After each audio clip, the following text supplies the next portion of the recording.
నమస్కారం. సుప్రభాత ఘంటారావానికి స్వాగతం. ముందుగా ప్రధానాంశాలు.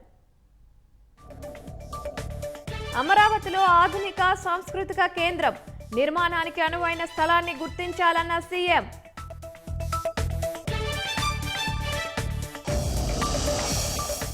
వైసీపీ హయాంలో శ్రీ గోవిందరాజస్వామి ఆలయంలో అక్రమాలు, విమాన గోపురం పనుల్లో బంగారం మాయంపై రంగంలోకి విజిలెన్స్. శ్రీవారి వైకుంఠ ద్వార దర్శనాల్లో సామాన్య భక్తులకే ప్రాధాన్యం, ఏఐ టెక్నాలజీ ద్వారా పర్యవేక్షణ చేస్తామన్న మంత్రి ఆనం. ఈఏపీ సెట్ షెడ్యూల్ విడుదల, మే 12 నుంచి 20 వరకు పరీక్షలు.